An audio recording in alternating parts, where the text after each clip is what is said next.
Vous pensez faire un bon placement, rendement correct, horizon à long terme, tout est bien calé, mais il y a un intrus silencieux qui vient grignoter vos gains, lentement, discrètement. C'est lui le vrai boulet de votre performance, j'ai nommé les frais. Aujourd'hui, on va voir ensemble comment ces frais, qu'on remarque pas toujours, peuvent vous coûter des milliers d'euros, littéralement.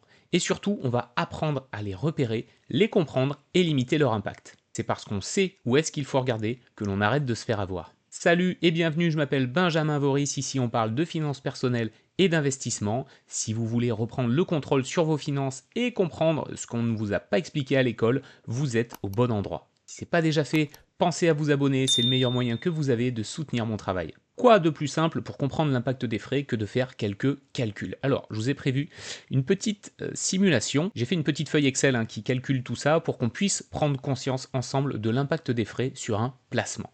On va faire abstraction pour le moment du type de placement, on va juste parler en termes de chiffres. On va prendre un premier exemple où on a un investissement de 100 000 euros avec une performance nette de 7% et des frais annuels de 2% sur une durée de 20 ans. Donc sur cet horizon-là, avec la performance qu'on a définie, on arrive à un montant final, avec les frais inclus, d'un capital qui s'est apprécié à 265 330 euros. Donc ça, je vous le rappelle, c'est 7% attendu et 2% de frais sur ces 7%. Maintenant, si on imagine qu'il n'y avait pas de frais annuels, qu'est-ce qu'on aurait comme résultat? Eh bien, s'il n'y avait pas de frais, on arriverait à un montant de 386 968 euros, ce qui fait une différence et une perte due aux frais de plus de 120 000 euros, ce qui, d'une manière relative en pourcentage, nous ramène à 31% de perte. Je ne sais pas si vous vous rendez compte à quel point c'est énorme. On pourrait se dire 2% sur 7%, c'est pas grand-chose. Eh bien si, c'est littéralement énorme. Et là où ça devient pire, c'est si votre placement s'étend encore plus dans la durée, si on part sur 30 ans par exemple, là on se rend compte que la perte, elle est de 43%. C'est-à-dire que on se retrouve avec un montant final aux environs de 400 000 et une perte de 300 000. C'est-à-dire qu'on a près de la moitié de nos gains qui sont absorbés par les frais. Et si on imagine que les frais sont encore plus conséquents, par exemple 3%, et là on voit qu'on passe la barre des 50% de perte. C'est-à-dire que plus de la moitié de vos gains ont littéralement disparu. Et pour moi, c'est ça le vrai piège, c'est que très souvent, on ne se rend pas compte de l'impact des frais. Je vous ferai une vidéo spécialement là-dessus, mais moi, pendant quelques années, j'ai eu un contrat. C'est à l'époque où je ne m'intéressais pas plus que ça à, on va dire, au contrat que je signais. Je me disais, ok, une assurance vie, c'est cool, je la prends. Et j'avais un contrat avec 4%, je vous expliquerai un petit peu après ce que c'est, de frais d'entrée.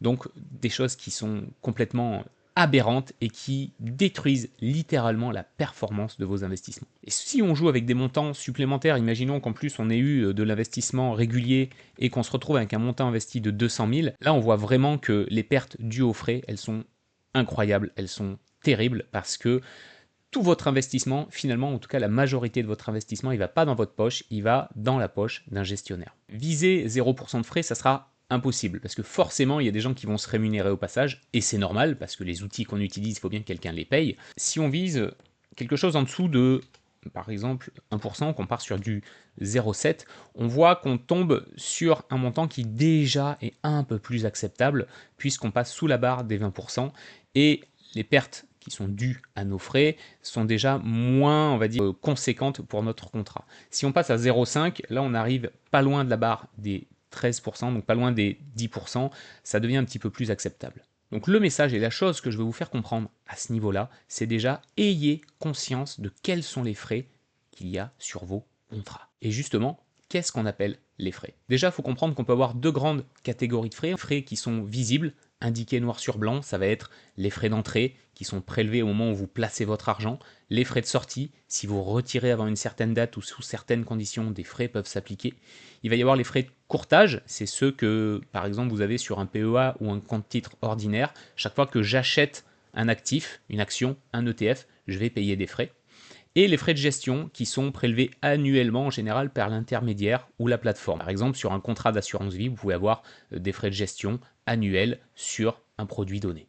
Donc vous voyez que déjà, on a 4 catégories de frais qui peuvent venir s'empiler. Ensuite, on a les frais intégrés ou les frais cachés, les frais internes des fonds, comme sur les ETF, on le verra un petit peu après, ou les prélèvements sur des versements réguliers, ou des frais d'arbitrage, ou des frais d'enveloppe dans l'assurance vie. Donc là aussi, on peut se retrouver avec un empilement de frais qui très vite va faire exploser la note à la fin. Je vous avais parlé des intérêts composés dans une précédente vidéo. C'est un petit peu la même chose qu'on retrouve avec les frais. On peut avoir l'effet cumulé sur les frais. C'est vraiment l'effet boule de neige, mais dans le mauvais sens pour vous, investisseurs. C'est là où peut être le piège aussi, c'est que entre un placement moyen avec peu de frais et un super placement mais surchargé de frais, je pense que je préfère le premier. Parce qu'à la fin, celui qui garde le plus d'argent, c'est celui qui a su éviter les fuites. Et les frais, ce sont clairement des fuites dans vos placements. Des frais trop élevés, ils détruisent la performance. Même une bonne performance est détruite par trop de frais. C'est là où c'est compliqué, c'est qu'on ne sait pas toujours où regarder et comment analyser et calculer l'ensemble des frais d'un placement. Il y a une plateforme que j'utilise beaucoup qui s'appelle Just ETF qui donne beaucoup d'informations sur tous les ETF, en tout cas une grande majorité d'ETF. Et il y a une sélection d'articles aussi qui est plutôt bien faite pour vous expliquer notamment les coûts de fonctionnement d'un ETF. Ce n'est pas des choses qu'on voit du premier coup, ce n'est pas des choses sur lesquelles on s'arrête forcément, mais c'est important de le comprendre, à défaut d'avoir la capacité à les récupérer. Mais c'est important de le comprendre. Il y a ce qu'on appelle le TER, Total Expense Ratio, qui couvre une partie des frais, et ceux-là, en général, ils sont déduits directement de votre ETF. Donc pour vous, ils sont assez transparents, vous ne les voyez pas passer. Ça va être le pourcentage qui reflète le frais fonctionnement annuel d'un ETF. Donc ils sont prélevés par l'émetteur de l'ETF. C'est important de savoir que ça existe parce qu'à l'intérieur, il y a les frais de gestion, les frais de garde, les frais de licence. Et c'est un des critères qu'on va regarder quand on choisit un ETF pour essayer de comprendre quel est le pourcentage de frais qui sont appliqués sur la performance globale de cet ETF. On va prendre toujours sur Just ETF un ETF monde, le iShares Core MSCI World, et on va essayer de voir quels sont les frais qui sont appliqués. Alors pour ça, il y a un document obligatoire qui s'appelle le DIC, document d'information clé, ou KID en anglais. Et ce document-là, il est accessible pour tous les ETF et il vous donne beaucoup d'informations sur l'ETF, notamment quel est le type de produit, en quoi il consiste, quelle est sa catégorie de risque. Et il y a une partie qui est dédiée aussi sur les frais liés à cet ETF. Par exemple, pour celui-ci, vous voyez qu'il y a pas de frais d'entrée et pas de frais de sortie. Ça, c'est super intéressant. Ça veut dire que si vous investissez sur cet ETF, vous ne payez pas de frais pour rentrer, vous ne payez pas de frais pour récupérer vos fonds. Ensuite, on a les frais de gestion. C'est un peu nébuleux, c'est les coûts administratifs, les frais d'exploitation. Là, on voit qu'ils sont de 0,20%. Moi, je vous invite vraiment, quand vous faites un investissement, et là, c'est pas du tout un conseil parce que c'est pas mon métier, mais je vous invite vraiment à aller consulter ce document pour comprendre dans quoi vous investissez.